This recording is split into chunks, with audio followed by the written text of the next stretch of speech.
point, I'd like to introduce our speaker, Dr. Suzanne Ortega. She is president of the Council of Graduate Schools.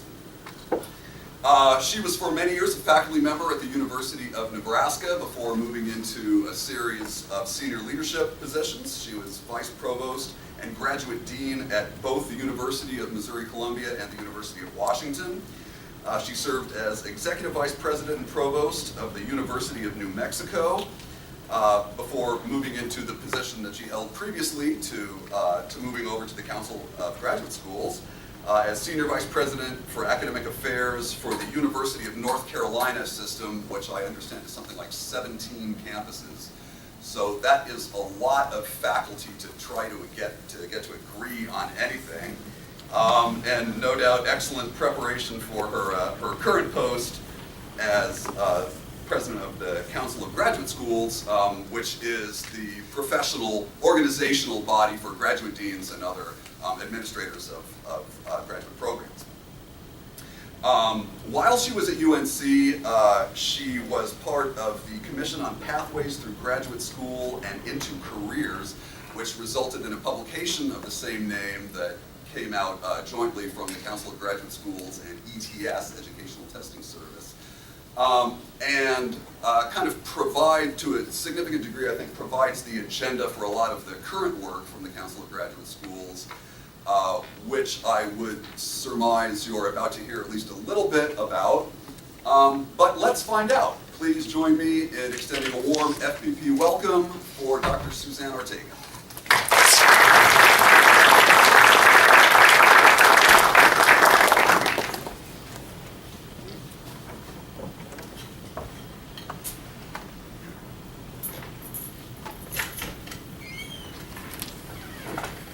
Can you hear me? Oh, I think you can hear me. I just love it when buttons turn things on the way they're supposed to. Well, Glenn, thank you for a very nice introduction. And colleagues, it's a great pleasure for me to be here. You know, as is my wont, when I'm back behind a podium feeling instructorly, I start reminiscing. And I was thinking about my first foray into graduate administration in about 1995. My university at that point was attempting to launch a series of what we called Preparing Future Faculty initiatives, and it was very, very clear that around the country, as new waves of universities were attempting to build programs, that Syracuse's program was held out as a model of how to do things right. So there's a long tradition at Syracuse of paying close attention to the preparation of future faculty ready to address the classroom needs of younger traditional age students, older students, students with broad access to high-end digital technologies, those who have come from less privileged backgrounds, and those who may be the first in their families to be attending graduate education. So if that was a little sappy, it's also very, very true that I'm very, very pleased to spend a little bit of time with you today. Now, I thought it would be helpful to just give you another quick snapshot of what CGS is.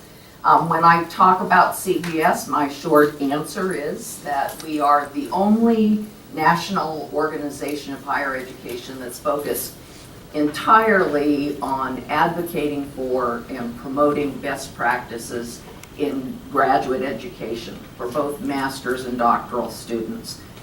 We have a strong research, a basic research strand, what we call our benchmarking and best practice work that tries to understand how widely pedagogical practices, professional development programs have penetrated graduate education, and if we can measure and evaluate their impact.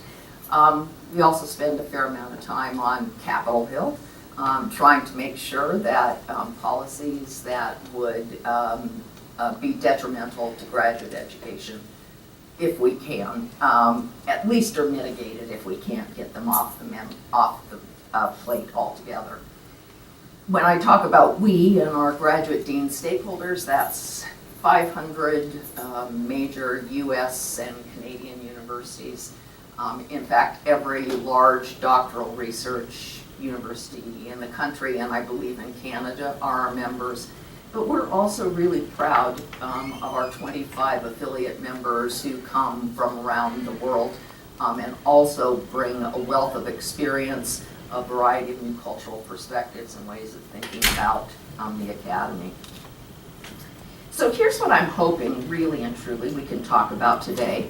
And I'm really hoping that we will have a conversation. Let me just tell you right now that if I say something stupid, you can groan and I'll get the point and then we'll discuss it.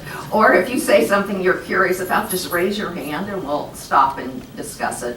But in any event, I'm going to try to work my way through in enough time to have a conversation at the end.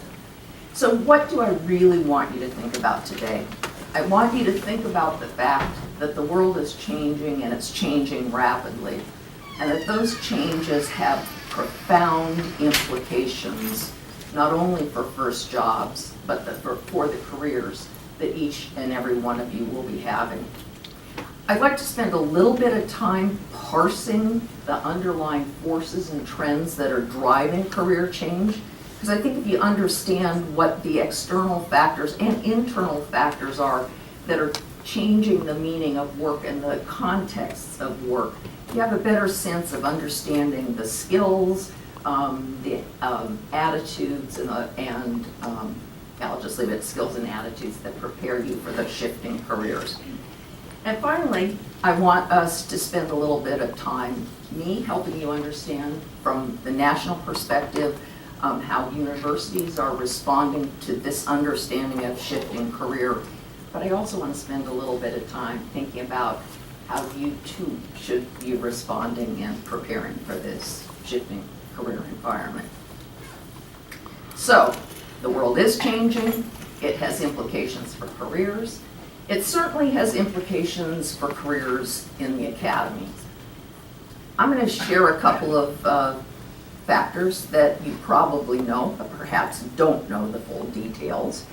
How many of you have heard that the number of tenure-track jobs has gone down? Turns out the number of tenure-track jobs has not gone down. It's simply the proportion of all faculty positions that are tenure-track has gone down. Why is that an important distinction? It's not the, go. I was going to say because there are more PhDs graduating and there just aren't enough positions to fill them in tenure track. Right? Yep, that's absolutely right. So as the number of new PhDs increase with a relatively flat proportion of tenure-track jobs, you've got more people entering the job market than the market can absorb. You know, of course, that the sidebar of that is an increasing proportion of faculty serving in adjunct positions. I want to talk to you, as we have time, a little bit about adjunct positions, which are actually a mixed bag. We use adjunct to encapsulate people who have full-time jobs who want to teach on the side because it's a really interesting and important thing for them to have interaction with students. We certainly do have students who are trying to make ends meet teaching at multiple universities at very low-wage jobs. And we do have an increasing proportion who, while still may be called adjuncts, in fact are on long-term contract faculty. And within that category, I want to point out a particularly important category as we get along a little bit farther, called the professor of practice. So there's all kinds of stuff I could tell you about work within the academy. Decreasing proportion of tenure-track jobs, more contract or adjunct jobs. The age at which scholars who rely on extramural funding, such as from NIH and elsewhere, has really increased. I think the average age of first R01 grant from NIH is 41 years of age, which means from the time you complete a degree and complete several postdocs is the point at which you're prepared to set up that independent research lab that perhaps you had envisioned as your life goal, but perhaps had imagined coming a decade earlier. I want to add one other fact that I think is really pretty important. I have two other facts that are pretty important. About 3 years ago, the Bureau of Labor Statistics estimated that for Americans entering the workforce at that point in time, the average American would hold 11 different jobs and would have 3 separate and distinct careers. Think about 11 jobs. I was trying to count up how many. I had quite a few jobs. I don't know if I've made my 3rd career yet. But in any event, that's a lot of transition. Every estimate is that millennials, and that's going to include you, and at least one definition of millennials, will have even more jobs and even more careers. So what we have is an incredibly fluid notion of career, and it's very hard to predict the shape and the outcome. The one thing we can be certain of is your first job is unlikely to be your last job, and you are unlikely to follow the kind of linear careers that many tenure-track faculty members followed as they entered the academy, went through assistant, associate, and full professor ranks, or perhaps your parents did within companies and corporations, starting out in a basic clerical position or an accounting position and rising to management.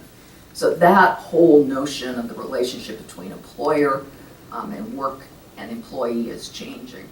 I think another one of the really stunning facts I've heard recently was that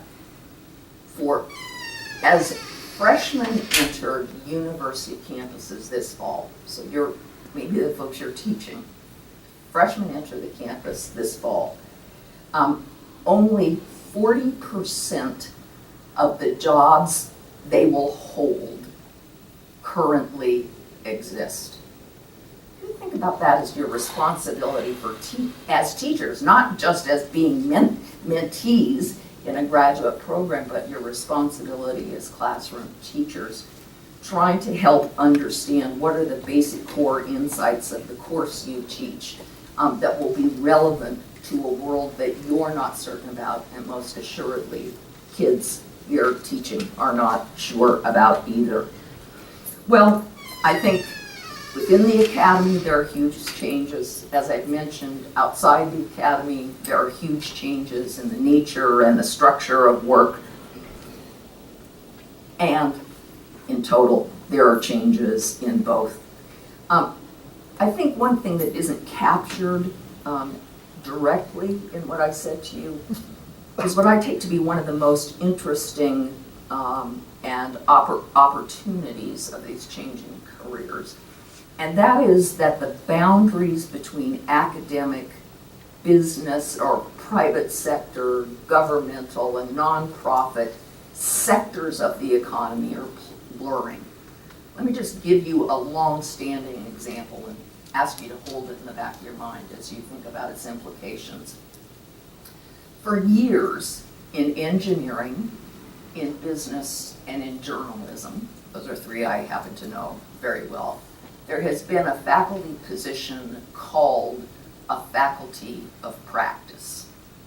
That is not a tenure-track position, but it is a long-term, clearly defined tenure path designed to bring individuals with significant experience outside of a university or college setting back to the university to create and embed in the curriculum an opportunity to experience with the application of fundamental concepts and nuances of a discipline around applied and case-based pedagogies.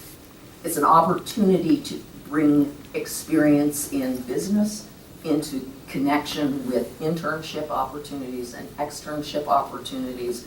There are huge reasons why universities are interested in professors of practice, and it is beginning to appear around the edges in other fields as well.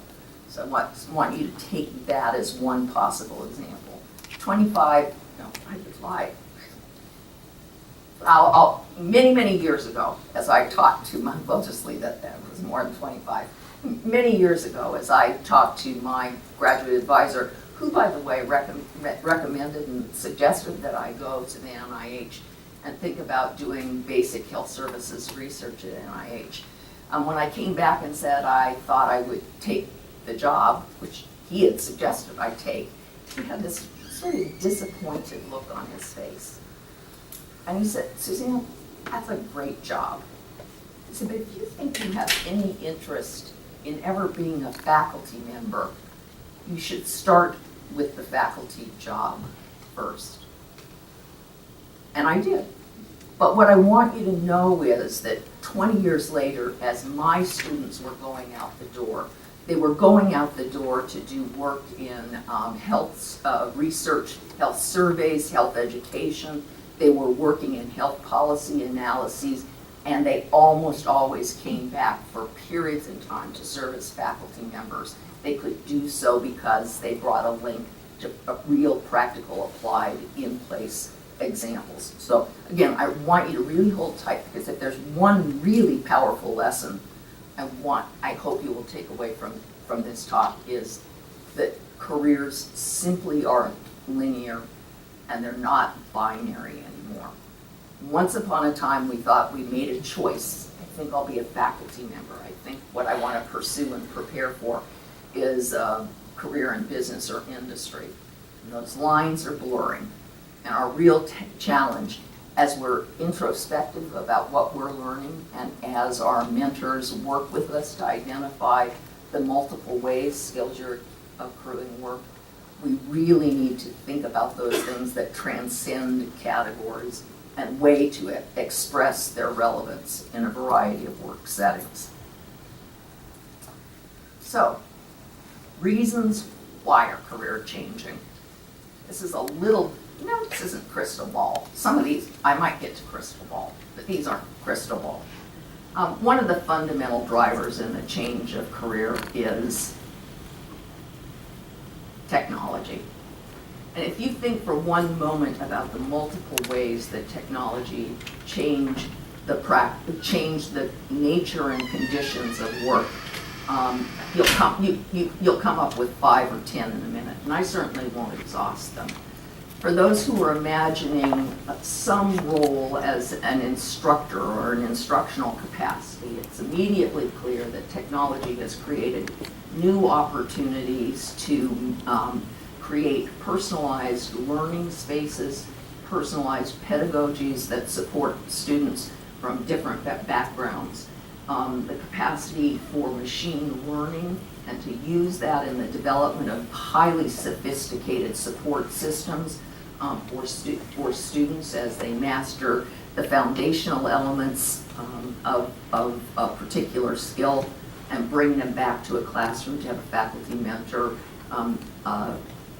help navigate the multiple ways that work can be applied is incredibly important. But think about the fundamental character and the nature of science itself. Think about the capacity to create teams of scientists distributed from Lucerne to the mountains in Chile to labs in California in real time pursuing high physics, energy, and reports.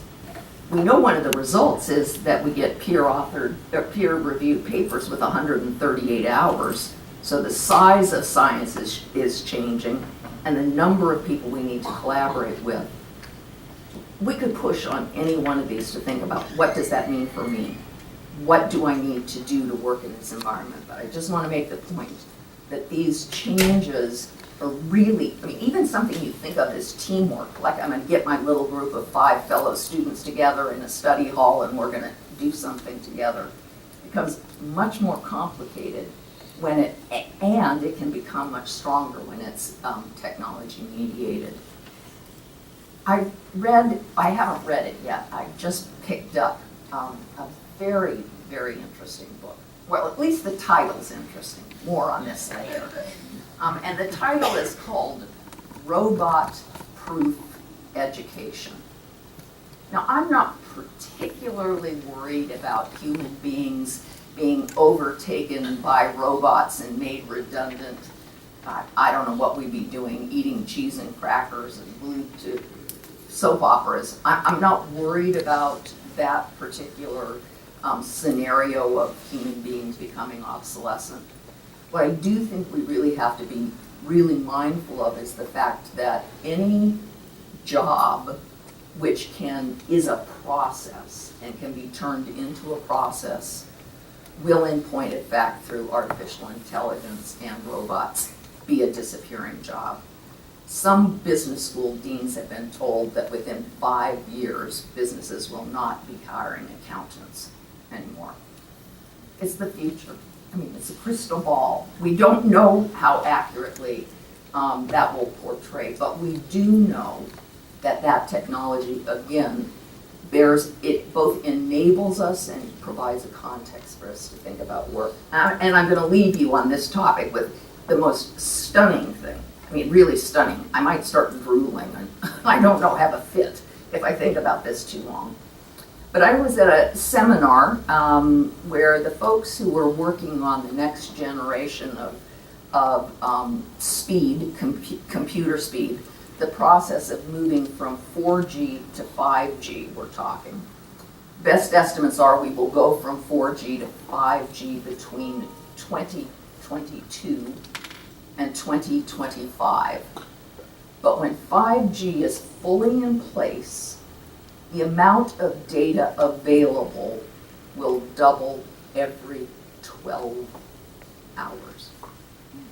The amount of data will double every 12 hours.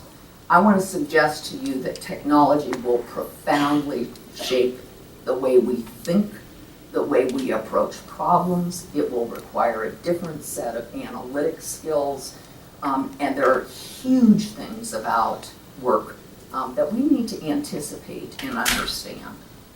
So, technology, not always my most upbeat and favorite thing to talk about. Whoops, I must be going backwards, sorry. Research funding is changing. And I would say that the two most important things in the research funding domain is one, because there are more scientists and scholars competing for it, the competition is much more rigorous, with success rates for grants hovering in the 12 to 15% range in many, many fields. That's why that first R01 number pops up later. I could suggest to you that as you think about career and that kind of funding environment, that those situations of extreme competition ask you to think very, very carefully about the ethics that underlie your sense of professional responsibilities. And I think we see some of those pressures.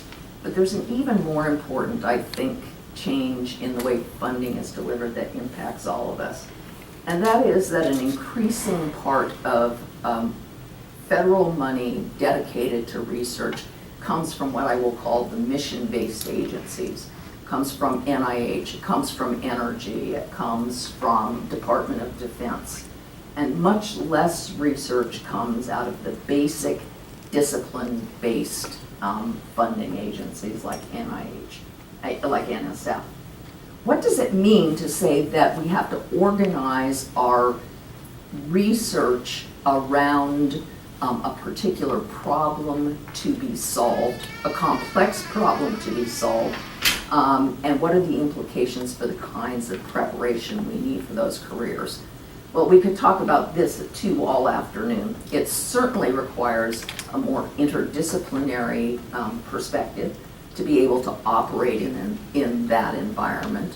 I would almost call it interculturalism, a capacity to talk across boundaries. It certainly also requires developing a strategy to use the words of a problem-based research project to expose and develop those yet unanswered deep questions in the discipline. So research funding is changing practice of work. It does so, by the way, I mean, I'm most familiar with its implications within a university setting, but there's also increasing funding outside of the university, and it too has a set of constraints that are changing, not the least of which have to do with laboratory safety and compliance issues. Organizational change within universities, I think I've already alluded to those. Universities that rely less heavily on tenure-track faculty. I think Penn State might have been one of the first universities that actually split teaching faculty and research faculty, but made both of them tenurable, but really called out the idea that it is possible to divorce research from teaching in any particular classroom, and that we ought to have more specialization, researchers with more time to do things in their lab, extraordinary teachers committed to students spending more time honing their research skills. And finally, I think I would like to point as the reasons career are changing is the media. I suppose it's fun to blame social media for everything, good and bad. Social media are certainly creating a new source of data for us to study. They certainly are creating new methods of communicating both science and scholarship, but of building communities of interest around particular topical interests. And for all of those reasons, social media and the new media forms, I guess you could even throw in open access publishing as another example of change in media that's impacting the practice of work. So careers are changing, driven in part by technology, driven in part by the choices the federal and state government have made about how research should be funded. Universities themselves, as they attempt to respond to a different student body, a different political environment, different pressures for research, new accountability metrics for measuring the success of their students, are rethinking the best way to staff and structure high-quality education for undergraduates and graduates. And then there's the ubiquitous media, 24/7. So, how are you? Wait a second, I think I skipped something. I did. Or maybe not. Maybe we took a folder out. Maybe I'm just all mixed up. This is always a real possibility. Let's see what we get. How are universities responding? Well, universities we know, over the last 10 years from a project we've done, substantially increased their investment in professional development programs. 62% of CGS members, so that's a pretty substantial number, have told us in survey instruments that they have dedicated programs and resources to professional development. The most common area of focus is teacher preparation. It's followed shortly thereafter by vita and resume building workshops, and a fair number of workshops devoted to promoting and enhancing communication skills, writing support systems, as well as oral support, oral communication skills. So there they are, written and oral communication, teaching.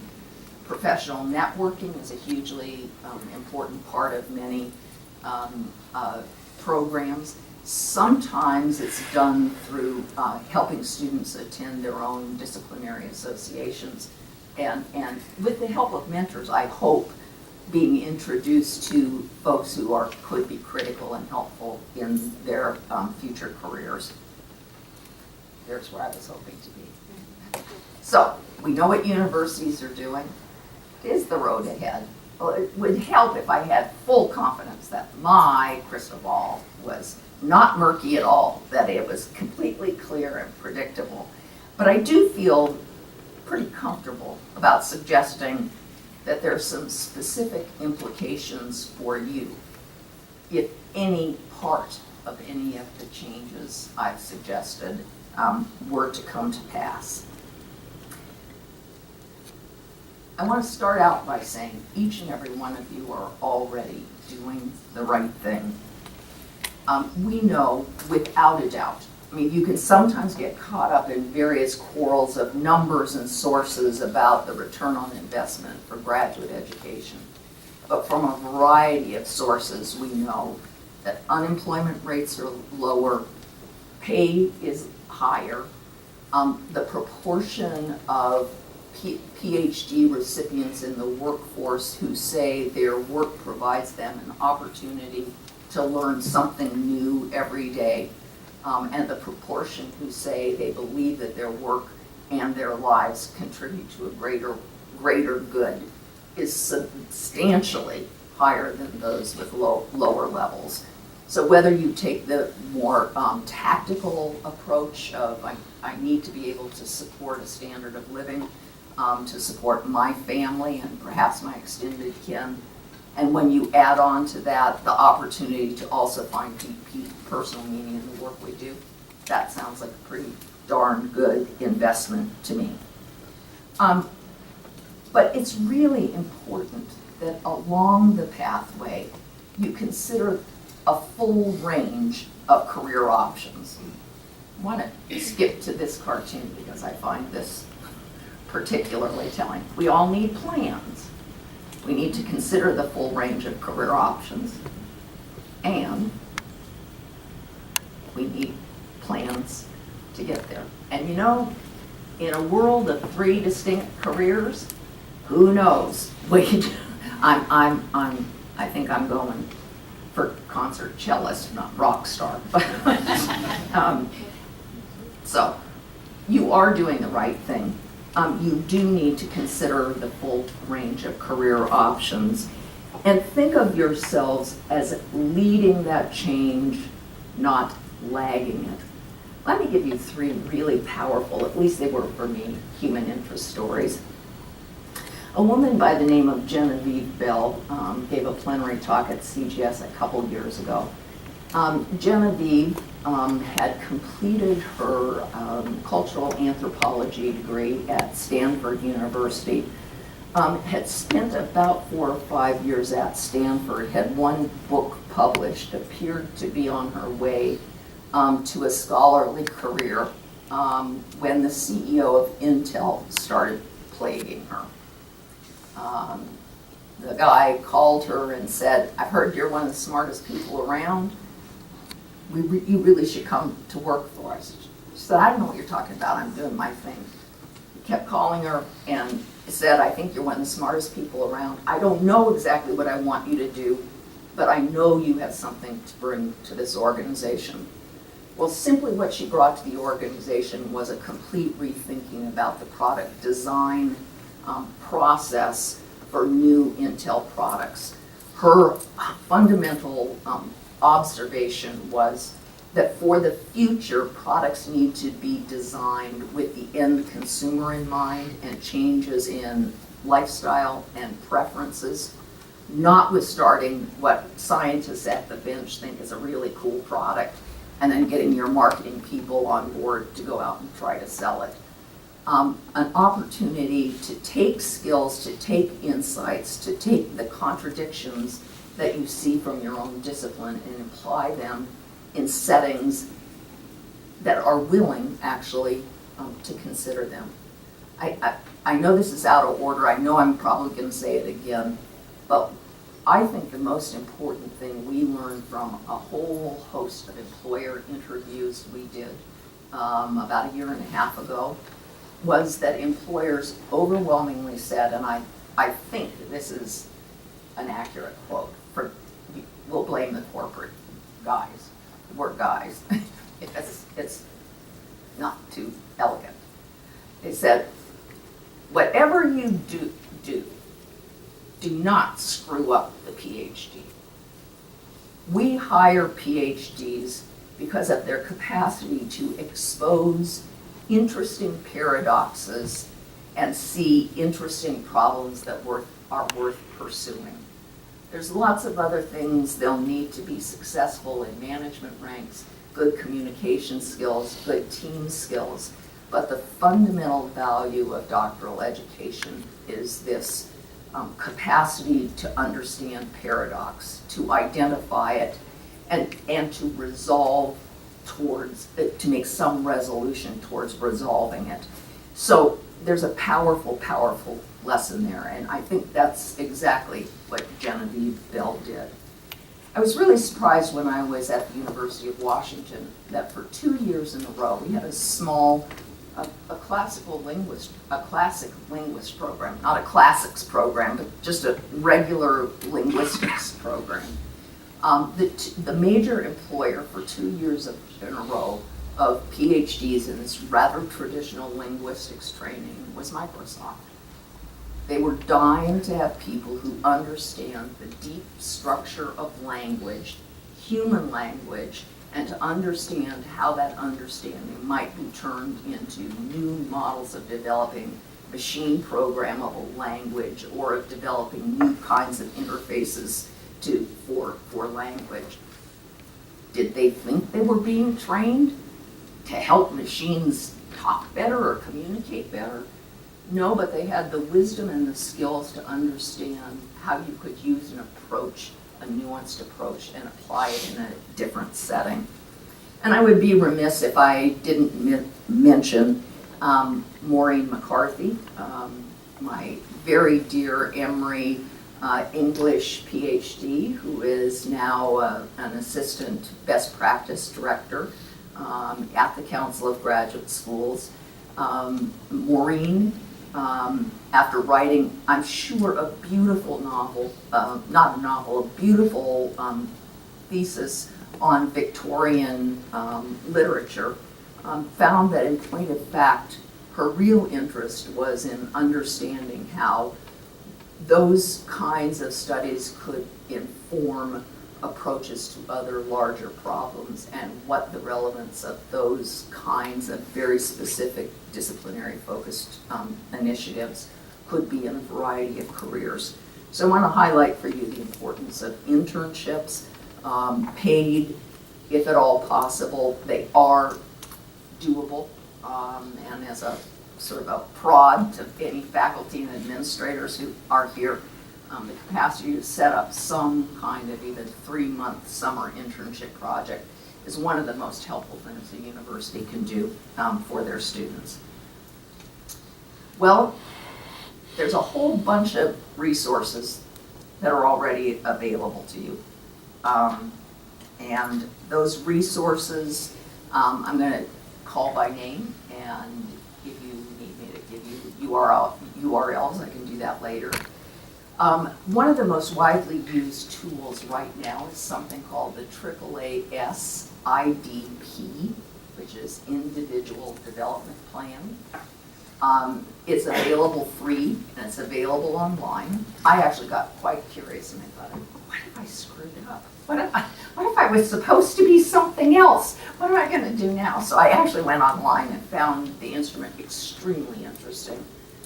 It helps you map out and clarify your values, the key features and elements of what you see as a rewarding part of work, and then points you in a variety of directions to seek further development of skills related to those possible job prospects. I can tell you that NIH is now insisting that all postdocs work with their mentors using the IDP. Many CGS universities are now requiring all graduate schools to use the IDP. People are talking about it in different ways, whether it's a good exercise for students simply to start the process early about thinking about career, but more importantly, can it be a useful tool in brokering a conversation with a mentor who can help think about the kinds of activities and experiences you need to be more successful. I will, for those of you who might be in the humanities, I will point out that on October 23rd, the Graduate Career Consortium, in partnership with UC Davis, is launching something called the ImaginativePhD.com, which will be the IDP, but with a real focus on humanists and humanistic careers. So I really strongly encourage you to watch for those resources. Again, they can be used in many ways. For you, without much effort at all, it's going online and looking at the kinds of domains of areas you might be thinking about as you try to think about career.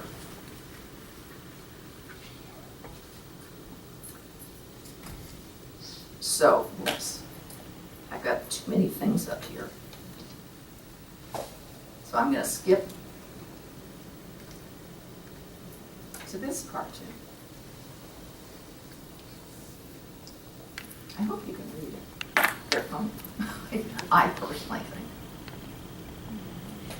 Can you read it? Okay.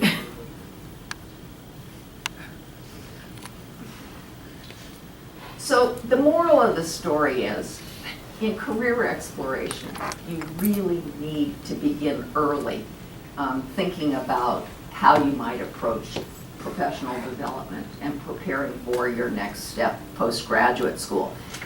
Kenny Gibbs, a wonderful guy who's been doing work on career preparation with a main focus in biomedical sciences, reports that the single most problematic element of career preparation is the real misalignment between the availability of professional development resources and when students access them.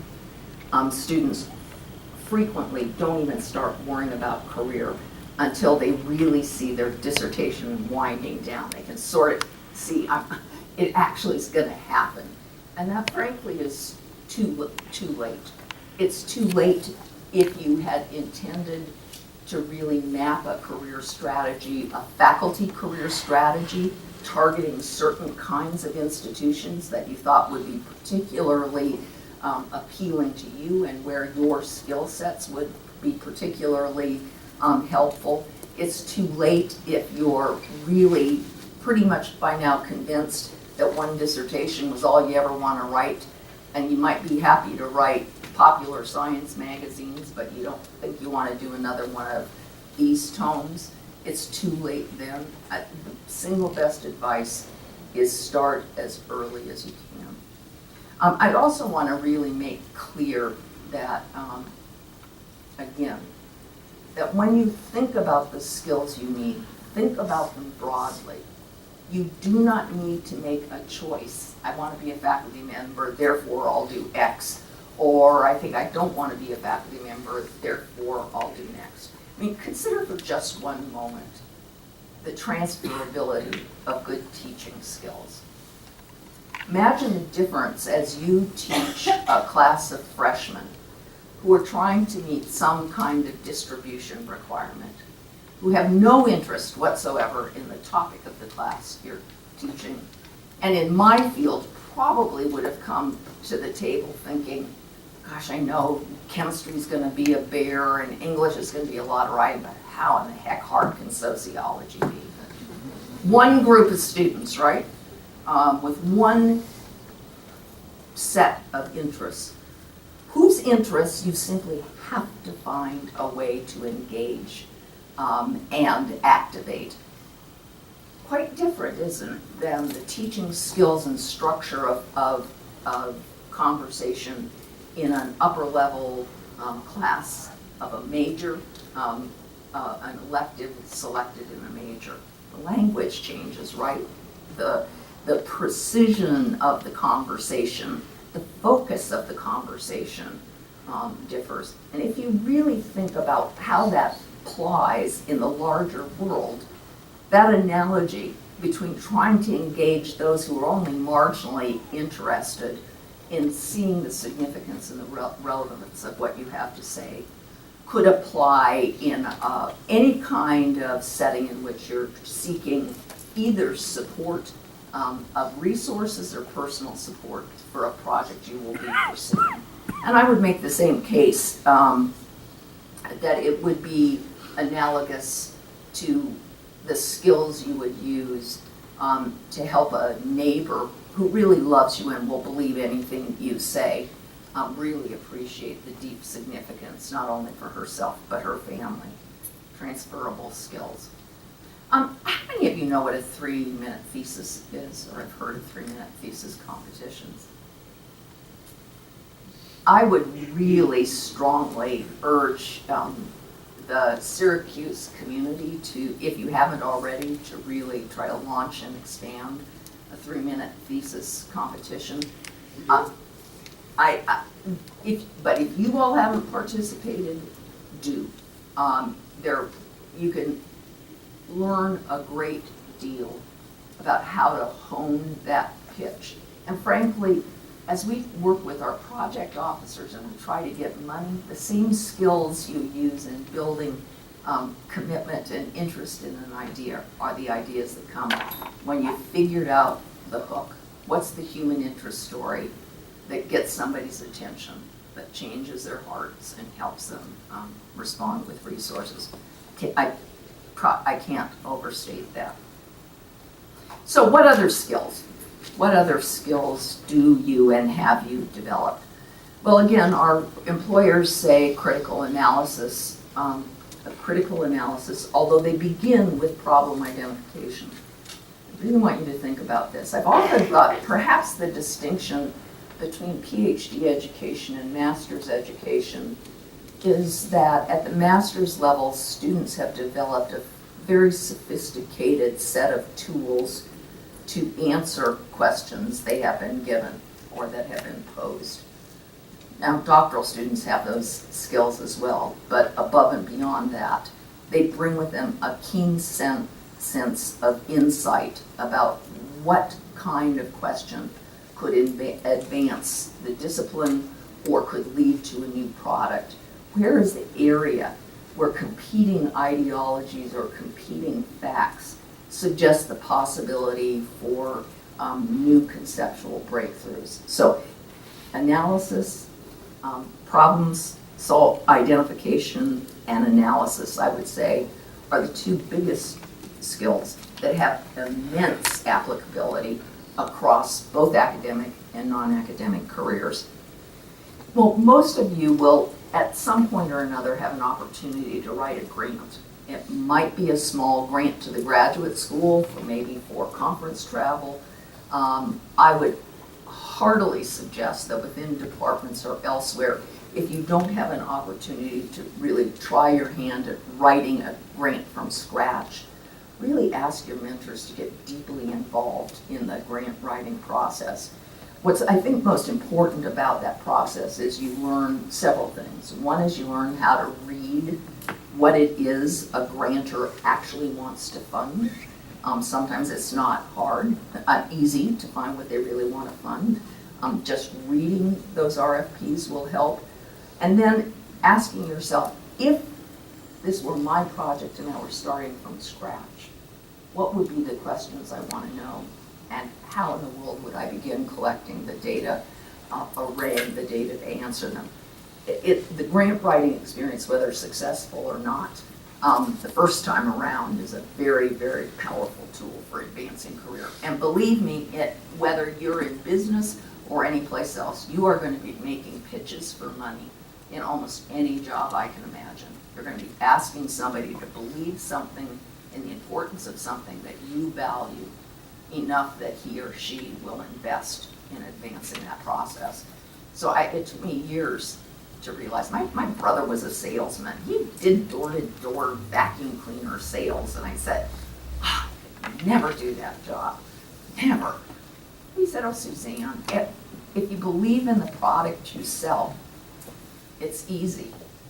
And I've increasingly thought about teaching and about grantsmanship as taking products or ideas or possibilities that we see as ennobling, as powerful, as building momentum, and convincing others that they are a product of value. So I guess my Republican brother and his very Democratic sister are getting closer alike. And I think I'm going his direction. Actually, no, he's voting for Democrats, so I'm pretty happy about that.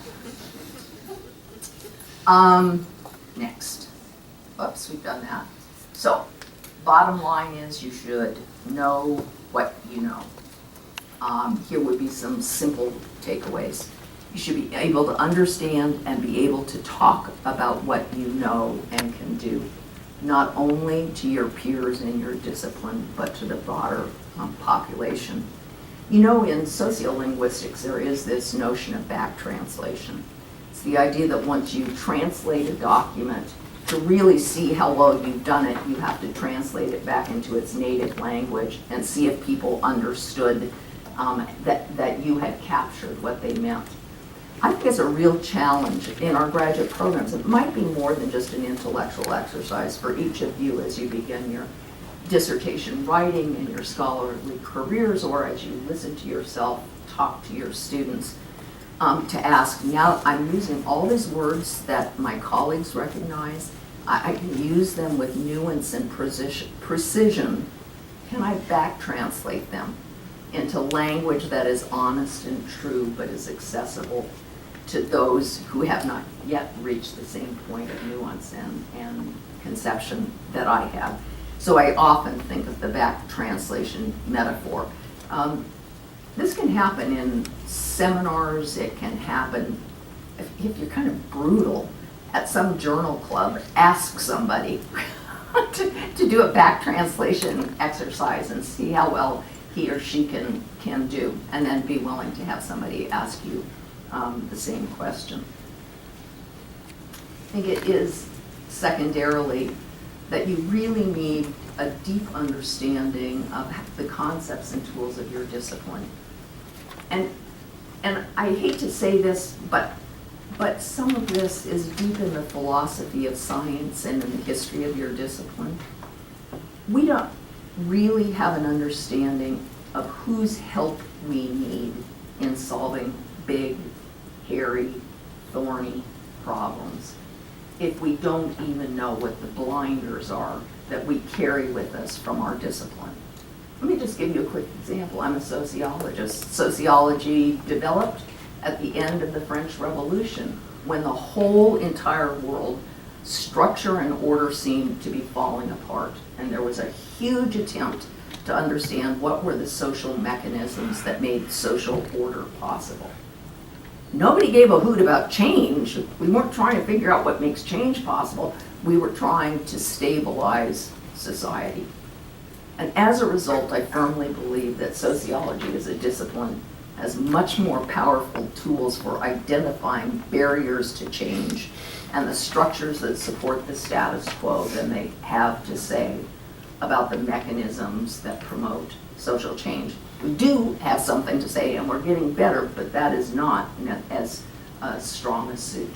And with any one of your disciplines, when you think about what was it that led us to move from an ecological approach in biology to a microcellular approach, and what did we give up as we moved to this model of deep scientific understanding?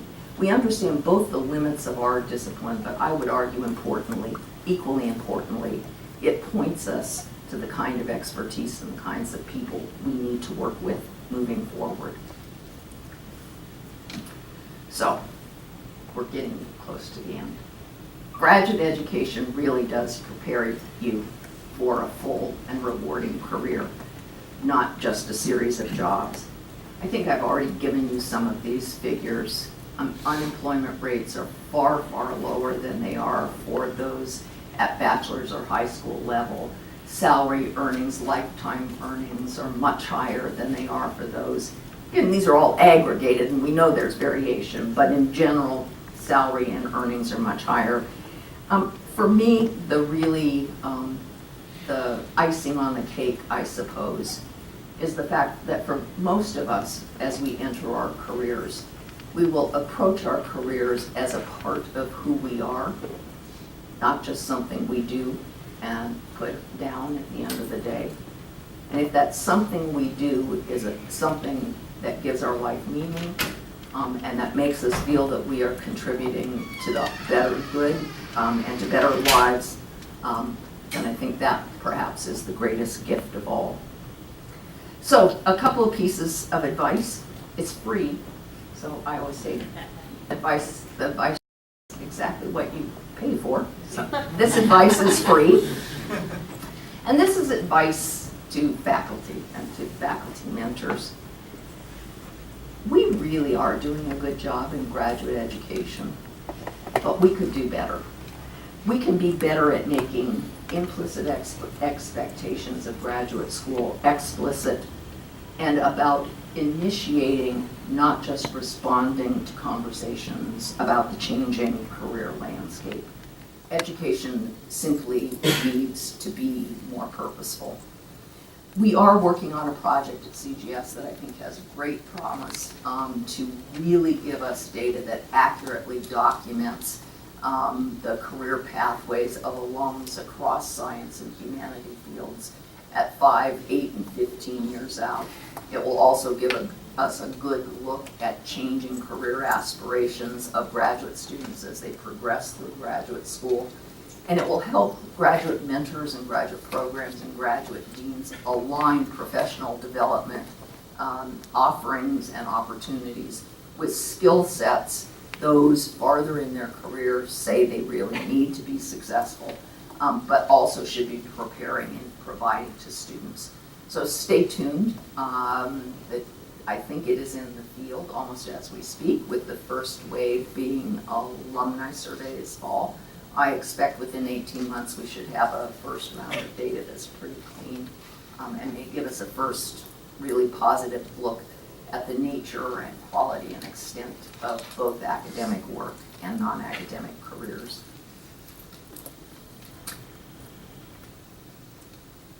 I've made this point several times and I want to make it again. Somehow I think it must be terribly frightening at some point to think, oh my God, I have to make a choice. I always thought I wanted to be a professor, or I never knew I wanted to be a professor. I don't know who convinced me of that. But I'm thinking I need to do something else. And it must be far more scarier if you think that it's a once and for only choice. The choice you make now limits you to one of two possible paths going forward. It's really, really important that you remember lines between careers are much more blurred, and there are many, many more opportunities to move across sectors and into these newly emerging jobs than would have been true in the past. Finally, so here we go, heard that. Finally, I always say, this is my ideal question for an oral defense of a dissertation. If I ever have an opportunity, just be aware, who knows, if I ever have an opportunity to be an outside reader and ask a final question on a dissertation oral defense, this will be the question I ask. Given, it will read, not given what I know, it would be, given what you know from your study. If you were in charge, say, of a university, could be a research lab, could be a Fortune 500 company. My gosh, what about the UN or IMF? How about the Santa Fe Opera or a county zoning commission or a classroom? What would you do? I think the fundamental challenge for us in this time and in this period of rapidly changing careers is to be very clear, not only about what we know, but what we are prepared to do and how we will act on crucial questions that may not be academic research questions, but they are problems and questions no less with significant implications for the health and well-being of our families, our communities, and our societies. And with that, I thank you, and I would love to have a conversation.